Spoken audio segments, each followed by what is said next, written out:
Aujourd'hui, je commence un projet dont j'ai vraiment besoin, à savoir une plateforme pour héberger ma propre formation vidéo. Les élèves doivent pouvoir s'inscrire, payer et accéder à tous les chapitres. J'aurais pu coder ça tout seul de mon côté comme d'habitude, mais cette fois, je vais voir jusqu'où je peux aller en m'appuyant intégralement sur l'IA. Du coup, chaque jour, je code pendant 3 heures avec la méthode Pomodoro, et à chaque pause, je vous fais un point sur mes avancées. À la fin de la journée, je vous résume tout ça, je vous fais part de mes doutes, de mes réussites, aussi de mes échecs, et ce que l'IA m'a permis ou pas de faire. C'est à la fois un vrai projet et une vraie expérience, parce que tout le monde parle sur le fait de créer des projets entièrement avec l'IA, etc. Vous savez que c'est le sujet brûlant du moment. Alors, est-ce que l'IA va m'accélérer ou me ralentir? Est-ce que ça va m'aider ou me saouler? On va le découvrir ensemble. Alors bienvenue sur ce petit feuilleton estival du dev à l'ère de l'intelligence artificielle. Et je me dis que quoi de mieux pour commencer le projet que d'essayer de faire une sorte de plan de ce que je veux faire avec ChatGPT O3 qui est fort pour faire des raisonnements et des plans comme ça. Donc vous allez me voir lui décrire à voix haute le projet que j'ai envie de créer, comme ça va vous donner une idée un peu plus précise de ce que j'essaie de faire, la stack technique et tout ça. Et on va voir le plan qui nous est donné, et du coup ça va être un petit peu la roadmap sur les prochains jours, ce qu'on va essayer de faire, et on va voir en combien de temps on arrive à le faire. Salut mon ami ChatGPT O3. Aujourd'hui je commence un projet que je vais coder avec Windsurf et l'agent IA Sonnet 2.7. Et le projet, je vais t'en parler parce que j'aimerais que tu m'aides à réaliser une sorte de petite roadmap de développement de ce projet. Le projet, il faut savoir que ça va être fait avec Nuxt.js 3. Pourquoi Nuxt.js 3? Parce que ça permet à la fois de faire du front-end d'une manière super simple avec Vue, et ça permet aussi d'avoir une sorte de petit back-end, parce qu'il y a du server-side rendering, et il y a une manière de gérer le back-end avec Nuxt.js. Je connais pas encore comment ça marche, ce truc-là, je l'ai jamais fait, mais je sais que ça existe, donc on va faire comme ça. Vu que pour le projet dont je vais te parler, j'ai pas des besoins de back-end trop compliqués, je pense que c'est une bonne approche que de faire ça intégralement avec Nuxt.js. Bon, le projet, c'est un peu une réplica du fameux site de Bruno Simon, Three.js Journey. En fait, c'est un site pour dispenser une formation. Donc, il y aura une landing page où je parle un petit peu de la formation, et après, il y a un espace client pour les gens qui se sont inscrits à la plateforme. Ils pourront voir le premier chapitre, la première vidéo, et s'ils veulent voir la suite, il faudra payer, et s'ils payent, ça leur laisse accès à absolument tout le reste du contenu de la formation, tous les autres chapitres, toutes les vidéos, et il y aura un petit espace interne qui sauvegardera un petit peu la progression de chaque utilisateur, donc comme ça il pourra revenir sur son cours, être remis exactement là où il en était, etc. etc. Donc petite plateforme, voilà, pour dispenser mon cours, sans que les vidéos puissent fuiter trop facilement. Parce que si je fais une formation vidéo et que je mets les cours sur YouTube ou sur, je sais pas, un Google Drive, les gens vont se faire tourner ça, donc la formation risque de fuiter, et du coup tous les efforts que j'ai mis là-dedans, ça sera un peu en vain. Bon, de toute manière, ça fuitera forcément parce que les devs sont malins comme des singes, et ils trouveront toujours le moyen de download ça et se le faire tourner entre eux, c'est la vie, mais si je peux rendre ça le moins accessible possible de manière à pas me faire pirater trop vite, je suis chaud. Donc voilà, j'aimerais que tu me fasses une petite roadmap pour faire ce projet en Three.js, dans un ordre assez logique, et puis voilà, je pense que je vais utiliser Vimeo aussi pour stocker les vidéos et les sécuriser. Et du coup, il y aura probablement un petit truc qui dira que certains utilisateurs qui ont payé ont le droit de débloquer ces vidéos Vimeo, d'autres non. Voilà, je sais pas encore comment marche tout ça, j'ai jamais fait ce genre de plateforme, j'ai pas trop d'idées, mais j'ai l'impression qu'il n'y a rien de dramatiquement compliqué là-dedans. Et donc voilà, c'est parti pour la réflexion. Il va vite hein, pour réfléchir, nom de Dieu. Ouais, je vais utiliser Tailwind à fond, comme ça sera beaucoup plus simple pour lui d'écrire les pages, ça c'est smart. Nuxt-image, ok, Nuxt-icon aussi, ouais, ça c'est smart, ok. Use Nuxt-os with Supabase and os 0. J'ai jamais utilisé Supabase ni rien, mais vas-y, ça me semble ok. Il me dit week 1, week 2, week 3, week 4, week 5. À mon avis, ça va être plutôt jour 1, jour 2, jour 3, jour 4, jour 5. À mon avis, il se fourvoie complètement là-dedans, ou alors c'est moi qui sous-estime le bazar, j'en sais rien. Bon ben voilà, la roadmap semble être faite. On va se lancer. Il a juste dit qu'il fallait que j'utilise Stripe, moi je vais utiliser Lemon Squeezy, donc quand j'arriverai à cette étape, je lui ferai part de tout ça. Et son estimation de temps est complètement éclatée. Et maintenant, bah vas-y, moi je vais pouvoir me lancer. Je pense que là, tout de suite, maintenant, tout de suite, le premier sprint Pomodoro, ça va consister à euh, créer un projet Nuxt.js from scratch avec l'installeur de base de Nuxt, créer le repo, effectivement, balancer tout ça en ligne, et puis une fois que ça c'est prêt, ben, on va directement rentrer dans le vif du sujet, quoi. Allez, c'est parti. À tout à l'heure, du coup, pour le premier récap de ce qu'on a pu faire dans cette première demi-heure. 1 hour Divisé par 2. later. Bon, premier break, premier récap, premier bilan de là où on est. Si je vous affiche, hop. Bon, là on a le Pomodoro qui tourne, c'est nickel. Et qu'est-ce qui est intéressant à dire? Ça fait quasiment 25 minutes que Windsurf tourne comme ça. Il y a des choses intéressantes à dire. En gros, je lui ai copié-collé le truc que j'avais raconté à ChatGPT. Et lui, il a dit, bon, je vais vous faire un petit plan et tout. C'est une nouvelle fonctionnalité de Windsurf qui fait ça. Les plans, c'est assez stylé. Il a rédigé un plan entier en .md, en gros. Et comme ça, lui, il avance dans sa liste de trucs à faire. Et il prend des notes à mesure qu'il avance dans le projet et qu'il rajoute des petites choses. Comme ça, tant qu'on reste dans cette task, tant qu'on reste dans ce windsurf là, eh ben, il agrémente tout ce qu'il a fait et il vous fait un état des lieux précis de là où on se trouve. Donc là, on est en train d'écrire toutes les pages du projet. Moi, le seul truc que j'ai fait auparavant, c'est que j'ai installé le projet Nuxt.js depuis la command line, qui est ici. Si on va là, j'ai fait pnpm create Nuxt. J'ai ajouté toutes les librairies dont j'avais besoin. Et ensuite, j'ai ouvert le projet avec Windsurf et je dis voilà où j'en suis, j'ai installé le projet, maintenant j'ai besoin de toi pour faire tout ce bazar-là. Et le plan qu'il a fait me semblait pertinent. Donc je lui ai dit vas-y, mon gros, lance-toi là-dessus, pas de problème. Donc depuis tout à l'heure, voilà, il crée des fichiers un petit peu dans tous les sens. Il a créé 2 layouts différents, un pour le dashboard, un pour je ne sais pas quoi, pour la landing. Une page checkout, une page dashboard, une page index, une page login, une page register. Qu'est-ce que ça donne pour l'instant? Pour l'instant, on va là, localhost. Pour l'instant, il n'y a que ça. Benjamin Code School, accueil, connexion, inscription, les liens marchent bien, mais j'ai accès à pas grand chose. On va voir si je vais sur dashboard directement depuis ici. Ok, on arrive à un autre truc.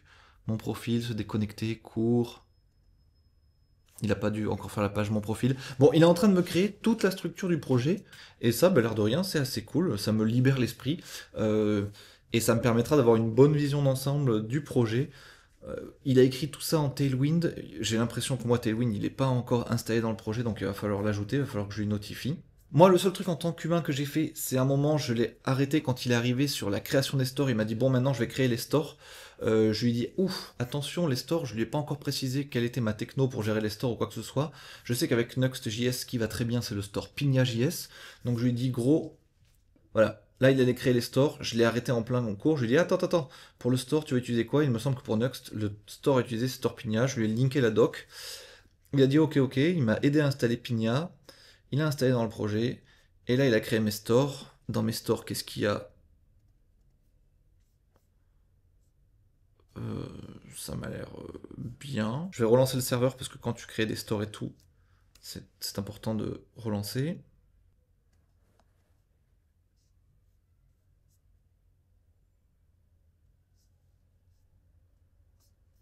Bon, il y a des petites erreurs, mais c'est un peu prévisible. Il a écrit des milliers de lignes de code.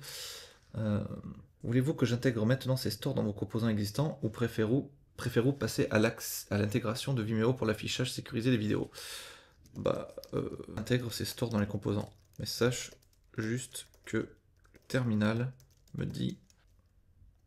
Donc j'aimerais d'abord régler les problèmes avant de passer à la suite.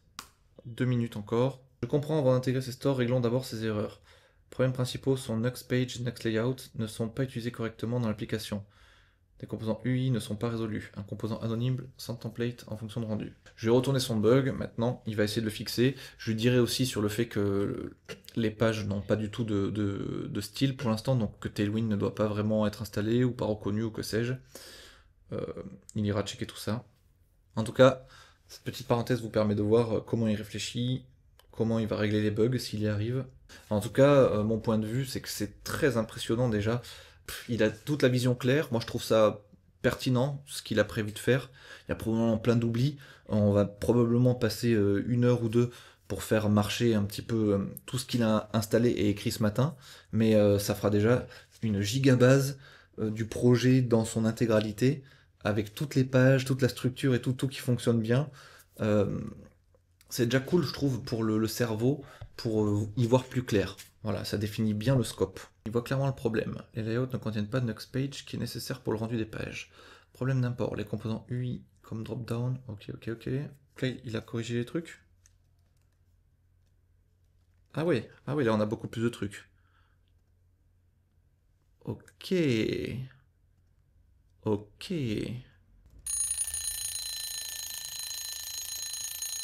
C'est que j'ai l'impression que Tailwind n'est pas installé, car les pages, c'est juste du HTML dans le navigateur. Je vais retourner travailler, je veux juste lui faire régler Tailwind là tout de suite pendant cette mini pause pour que vous puissiez avoir un aperçu de là où on en est finalement, tout ce qu'il a écrit avec le vrai design et tout, avant de retourner travailler pour le deuxième sprint. Alors attends, je mets juste en pause ça. 5 minutes later. Bon, ben, je vais inclure ça finalement dans le Pomodoro suivant, l'installation de Tailwind nickel et tout, parce que là je suis en train de tricher, c'est pas bon. Donc hop, on lance le Pomodoro et on va fixer Tailwind et les bugs de la page avant de passer à la suite du projet. Voilà. Ben, je reviens tout à l'heure vous faire un bilan quand c'est prêt. 1 hour Divisé par 2. later. Bon les amis, j'avais absolument envie de revenir à ce débrief le plus rapidement possible parce que pendant toute cette demi-heure, ce qu'on a fait, c'était corriger un petit peu la config, corriger l'état des lieux, tout ce qu'il avait écrit en tous les sens, pour arriver à une base saine qui fonctionne bien, sans erreur, sans warning, avec tous les modules bien installés et tout, parce que juste là, c'était pas le cas. J'avais pas Tailwind, j'avais NuxUI qui était en miettes et tout. Bon, je me suis rendu compte en allant sur la doc que moi j'utilisais PNPM, et quand tu utilises PNPM, il faut shamefully hoist égale true. Donc j'ai envoyé pas mal de docs à Windsurf. Je lui ai dit de checker la doc, de mettre tout synchro avec la doc et tout, et de pas partir en tous les sens comme il a pu le faire, à improviser des trucs de config.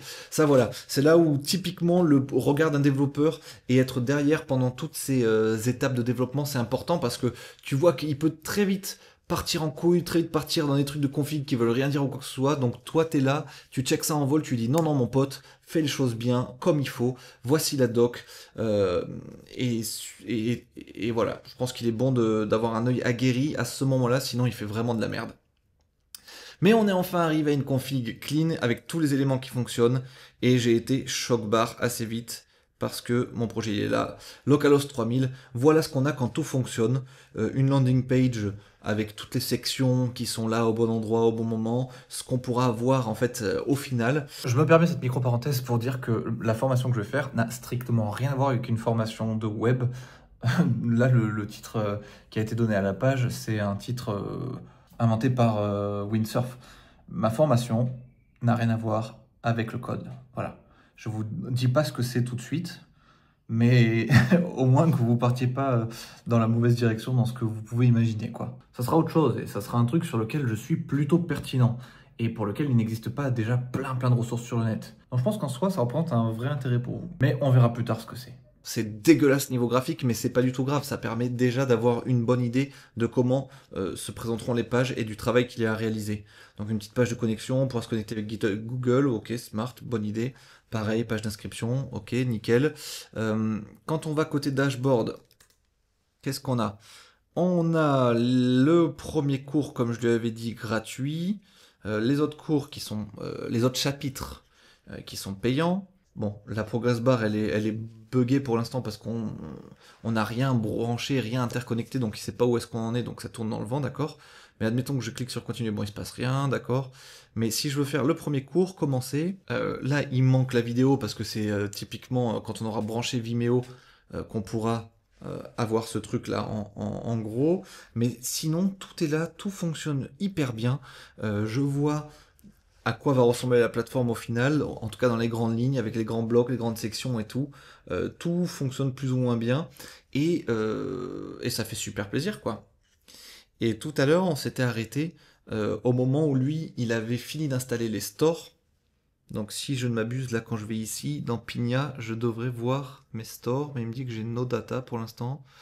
Ok, bon mais il va falloir que je reprenne ici, que je dise exactement ça. Pour l'instant, je vois pas les stores activés.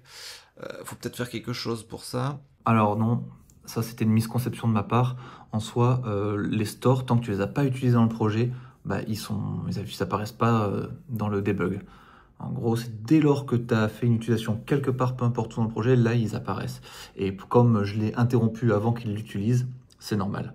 Ils existent, le code existe, mais ils sont appelés encore nulle part, donc rien d'étonnant. Et donc, vous voyez, ce qu'on va faire là par la suite, ça va être de lui dire, dans le prochain Pomodoro, là, ça va être de lui dire, bon, mais maintenant tout fonctionne bien, tout est configuré correctement, reprends là où t'en étais dans les stores, et ce qui est cool, c'est que vu qu'il fait son plan, lui, il sait où est-ce qu'on s'était arrêté, il va pouvoir cocher ça, et il va pouvoir reprendre ici, à intégrer les stores pins dans les composants, et reprendre la configuration. Bref, on va faire un petit point là-dessus. En tout cas, je vais lui dire de reprendre le plan et de lui dire de rebrancher tous les stores avec mon application pour que la data circule bien dans l'application et soit bien au bon endroit. Idéalement, quand je reviens tout à l'heure, il faut que je puisse ici voir les différents stores avec les différentes infos fidèles à ce que je fais dans l'app. En tout cas, vu que j'ai 27 secondes pour terminer mon bilan, je trouve ça fou, en tout cas en à peine 1 heure, avoir quasiment l'intégralité des pages de mon projet. Ça me permet vraiment de structurer ma pensée, de me dire, ok, bon, il y aura du travail un petit peu sur le dashboard, du travail sur cette page, il va y avoir du travail sur mon profil qui n'existe pas encore, du travail sur la landing, mais tout est fou. Ah oui, ce que je vous ai pas montré, c'est quand tu cliques ici, débloquer, on va retourner coder, entre guillemets, parce que pour l'instant j'ai pas codé grand chose, mais quand tu cliques sur débloquer, tu as cette page qui aide à comprendre un petit peu, encore une fois, un petit peu mieux le flow. C'est fou. Et coder comme ça, pour l'instant, c'est hyper excitant. Moi, je kiffe, quoi.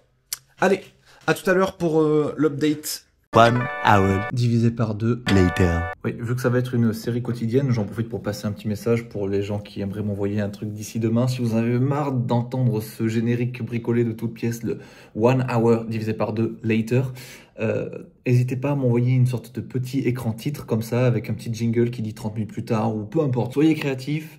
Faites ça de votre côté, balancez-moi ça après par mail, mon mail est dans la description là, et du coup j'utiliserai probablement plutôt votre jingle, ou alors vos jingles s'il y en a plein, ça permettra de varier un petit peu les plaisirs, parce que en théorie, vu que je prévois de faire 6 Pomodoro par session, ça fait 6 fois à écouter ce jingle affreux, donc envoyez-moi ça s'il vous plaît, sauvez-moi, j'en peux plus déjà. Alors, la petite update, ça a pas mal avancé. On a travaillé en parallèle en fait avec Windsurf. Lui, il s'occupait d'avancer le projet, de brancher le store un peu partout. Donc maintenant, si je vais ici, on voit bien qu'il y a le store qui est rempli. Donc on se dit que quand on aura enfin l'API de connecter, ça viendra remplir ce truc automatiquement. Enfin, le store en tout cas est en place pour recevoir les trucs qui nous viendront de l'API. Il y a des choses qui ont été branchées, qui fonctionnent mieux maintenant. C'est bien. Recherche un cours, j'ai même pas regardé si ça marchait ça. Ouais, ok, ça marche. En parallèle que lui, il écrivait tout ça, qui faisait les connexions avec le store, moi, j'étais en train de demander à ChatGPT si Vimeo c'était la meilleure solution, parce que c'est vrai qu'au début de son plan, j'ai moi-même proposé Vimeo, mais je savais pas l'état des lieux du game, s'il y avait d'autres choses qui pouvaient être bien. Donc il m'a dit YouTube c'est de la merde, surtout pas parce que là les gens vont se partager le lien, c'est trop simple. Mux, c'est bien quand tu commences à avoir énormément de volume, mais en tout cas il m'a dit pour lancer mon projet, Vimeo c'est vraiment pas mal du tout, parce que je crois que c'est gratuit en dessous de 100 gigas, et puis bref. Sinon, après, ça devrait me coûter genre 300 € par an, ce qui pourrait être dérisoire si j'ai pas mal de gens qui achètent la formation. Donc voilà, au final, on a acté que c'était cool de partir sur Vimeo, que c'était lui qui avait l'API la plus simple à utiliser, que c'est lui qui avait le lecteur le plus simple, le plus stylé et tout. Donc en gros, on conserve Vimeo, c'est cool. Maintenant, dernier truc qui s'est passé, et là c'est là où j'en suis avec lui, c'est que j'ai commencé à le voir me sortir beaucoup d'erreurs là sur le côté cascade erreur. Et je me suis dit, merde, il avance malgré les erreurs qu'il a dans tous les sens. C'est un peu inquiétant. Et en fait, ces cascades d'erreurs ont lieu à chaque fois qu'il doit corriger le plan. Là, à l'heure actuelle, il n'arrive plus à corriger le plan. Donc je lui ai dit, frérot, on peut pas continuer comme ça, faut se remettre dans un écosystème qui fonctionne bien, qui marche bien. Lui, il m'a dit, ouais, mais j'ai cette erreur là qui arrive tout le temps quand j'essaie de modifier le plan. Il me dit quoi? C'était où? Attends, arrête, je vois beaucoup d'erreurs cascades. Ça, c'est un point que j'ai envie de vous dire. Genre, faut pas avoir peur de l'interrompre. Parfois, il part, et tu te dis, mince, si je l'interromps là, je vais l'interrompre en plein milieu d'un calcul, après il sera perdu, il saura pas reprendre au moment où, je sais pas, où je vais casser le projet ou quoi que ce soit. Non, franchement, si vous sentez qu'il part en couille, arrêtez-le, dites-lui, hop, là, il y a un truc qui va pas. Et après, vous pourrez toujours reprendre un peu plus tard, lui dire, hé gros, du coup, ben, reprends là où tu t'es arrêté, parce que ça va pas. Lui, il me dit, ouais, ben, pour régler la solution du plan qu'on peut plus éditer, on va garder un plan comme ça dans la discussion. Mais c'est pas du tout efficace, c'est pourri, donc moi je veux qu'on règle ce problème à tout prix, quitte à éventuellement du coup relancer un nouveau cascade si jamais ça ne marche pas. Peut-être que c'est vrai que là le problème c'est qu'on a une discussion trop longue peut-être. L'erreur qu'il a lui c'est earliest step index is out of bound. Alors je sais pas si c'est dû au fait que j'ai moi-même à la main modifié le plan et que ça lui a foutu la merde, ou qu'on a une discussion trop longue et que du coup il est perdu.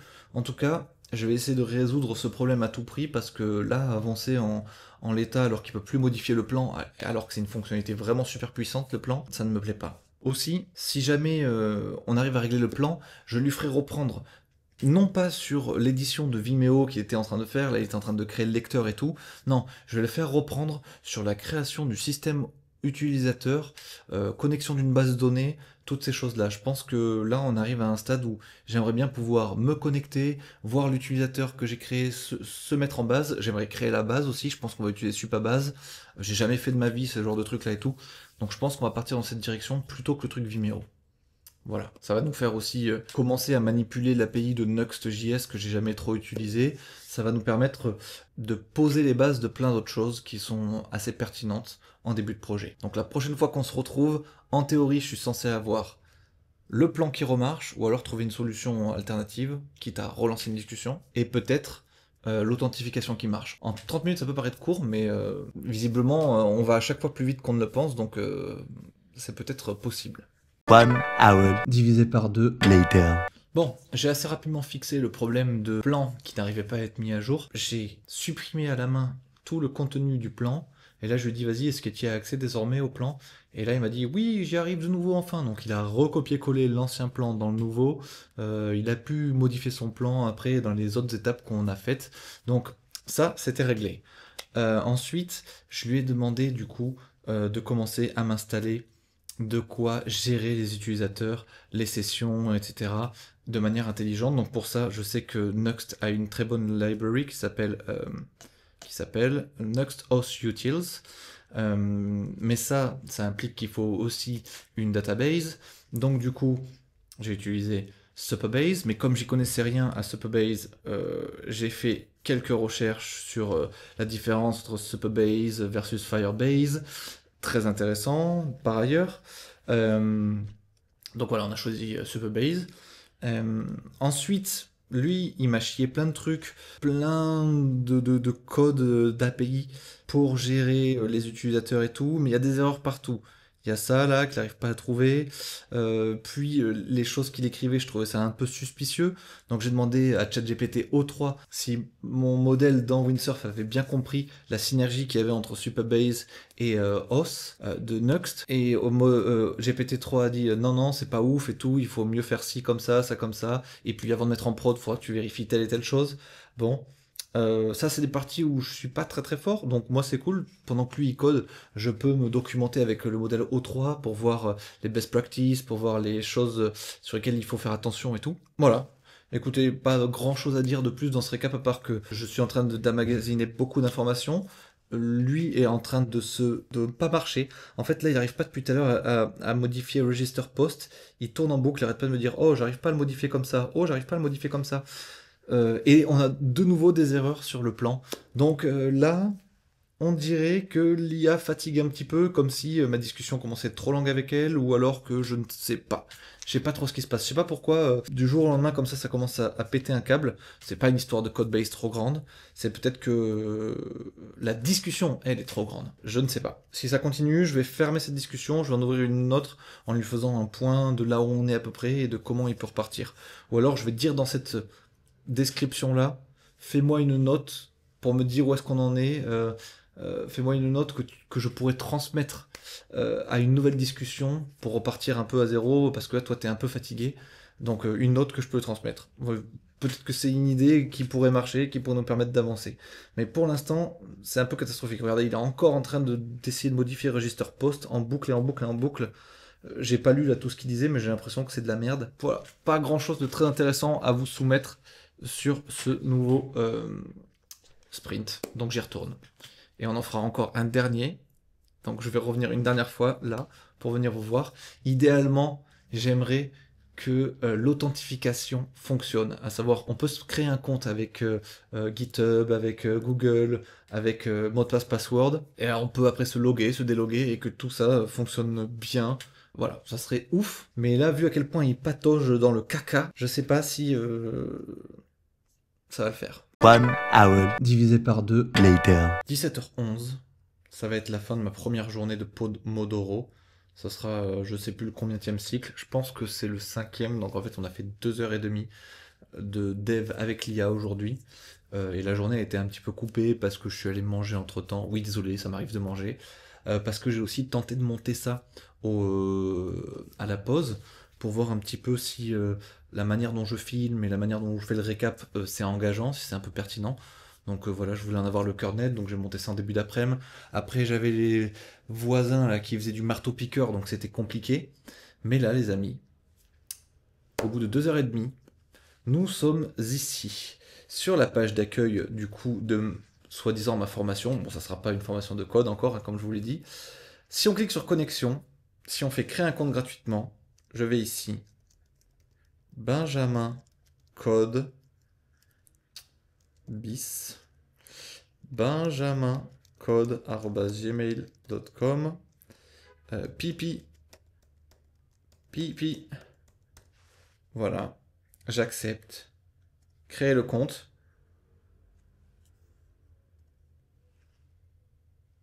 On est in. Bon, nulle part ça te dit oui, vous êtes bien connecté, monsieur Benjamin Code. Par contre, peut-être dans le store, j'ai pas encore regardé ça. Dans le store, qu'est-ce qu'on a? Os, l'user, Benjamin Code bis. Voilà, on a les infos de l'user là-dedans, c'est cool. Et côté Supabase, des amis. Donc voilà, on a Benjamin Code bis ici. J'ai désactivé ce truc, la RLS. C'est des sécurités qu'il faudra que je réactive un peu plus tard. Pour l'instant, j'ai pas bien compris. J'ai tenté un truc, mais ça n'a pas bien marché. J'avais tenté de mettre un truc sur les inserts. J'avais tenté de mettre quand os UID égale ID, mais j'y connais rien tout ça. Vraiment, ça, j'ai jamais vu de ma vie, j'ai aucune idée de ce que c'est.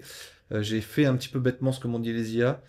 Pour l'instant, c'est de la merde, mais demain, premières heures, c'est le premier truc que je vais aller fixer. Niveau codebase, mes API call, ça ressemble un petit peu à ça. Register, donc on crée le client. Voilà, je vous laisse regarder. Moi, pour l'instant, j'ai pas trop de recul sur le code qui a été créé de ce côté-là, en fait, côté API, côté API Next, côté Supabase et tout, j'ai jamais utilisé, donc je n'ai aucune best practice encore de tout ça. Donc peut-être qu'à ce niveau-là, il y a des vulnérabilités. J'en sais rien encore. Callback. Voilà, hein, je vous montre rapidement tout ça. Login. Tac, tac, tac. Ça marche pas encore avec la connexion GitHub et tout, truc. Si je vais ici, là, ouais, ça me dit Unsupported Provider. Je pense que c'est pas grand chose, c'est dans Supabase qu'il faut gérer ça. Voilà, je sais pas trop quoi dire. Tout ce que je peux vous dire, c'est qu'en fin de journée, enfin en fin de 2h30, j'ai un truc, un prototype qui marche plutôt pas mal. Il faudra juste s'assurer avant de pousser en prod que c'est secure, mais ça je le ferai plus tard, je ferai une review avec une autre IA, avec peut-être ChatGPT modèle O3 ou au modèle O1, ou peut-être que je mettrai un modèle plus fort dans Windsurf, je lui dirai bon, analyse le système d'authentification, est-ce que c'est de la merde ou pas, est-ce que ça a bien été fait ou pas. Toujours est-il que je suis assez ému. Là il y a un petit bug, ça charge les trucs, le module 3 en premier, alors que moi j'aimerais plutôt le module 1 en premier. Si tu cliques ici, t'as tout ça. Et demain on pourra faire des tests sur genre donner à mon utilisateur le droit premium, pour voir si ça d'un coup ça se débloque, si c'est stylé. Aussi autre truc qu'on vient de voir, c'est que ça c'est pas persisté dans le store, du coup c'est horrible quand je vais là et que je reviens en arrière, ça se remet en état initial, ça fait chier, c'est pas ce que je veux, alors qu'en plus je crois que c'est persisté dans le store, mais ça doit être initialisé bêtement. Course. Ah non, il a pas noté ici l'état des filtres. Bah, il faudra rajouter l'état des filtres dans le store de manière à ce que ce soit toujours trié de la même manière. C'est de la merde ça. Voilà, en tout cas on a une base extraordinaire sur laquelle on va pouvoir itérer assez facilement, justement pour gérer ce petit genre de détails là, pour ajouter un style beaucoup plus cool, mais là je vois bien le plan d'action. Du coup le plan pour demain c'est régler les petits bugs à droite à gauche, régler un peu mieux la sécurité de Supabase et de l'authentification, parce que pour l'instant à mon avis c'est un petit peu branlant, et on va continuer du coup sur le branchement de Vimeo, le mode premium, faire attention à ce que seul un utilisateur authentifié avec les droits de paiement peut accéder à certaines vidéos ou pas. Voilà, ça va être absolument passionnant. Je suis super excité, j'ai l'impression que ça va super vite. Après, c'est dans les détails que les choses prennent le plus de temps, mais quand même... Là, on charbonne vite quand même. Je sais pas ce que vous en pensez. Laissez-moi vos retours sous cette vidéo, là, que je puisse me faire une idée de ce que vous pensez de tout ça. Si vous êtes bluffé, si vous n'êtes pas du tout bluffé, si vous pensez que les problèmes vont arriver très prochainement, ou pas du tout. Est-ce que vous pensez que vous auriez fait mieux sans l'IA, plus rapide, plus efficace? Je sais pas. Pour moi, arriver à tout ça en 2h30, ça me semble difficilement battable autrement. Et je pense que si j'avais mieux connu Supabase, OS et compagnie, je pense qu'on aurait pu y arriver en 1h30, personnellement. J'ai perdu 1 heure entière sur cette configuration un peu bizarre. Voilà mon retour là-dessus. Mardi 17 juin, 17h20, l'épisode va sortir le mardi 17 juin à 18h30. Comme ça, vous avez vraiment le plus frais possible. Il n'y a pas de triche. Je finis le truc, je le mets en ligne. Et on itère, on recommence demain. Et puis voilà, si vous kiffez ce concept de série et que vous voulez pas manquer les prochains épisodes, mettez un like sur cette vidéo, comme ça vous indiquez à l'algorithme YouTube que vous voulez la suite de l'aventure. Abonnez-vous, ça me soutient énormément, et puis là, ça vous assure de vraiment rien louper. Et voilà, c'était Benjamin Code sur la chaîne secondaire Benjamin Code Plus. À demain.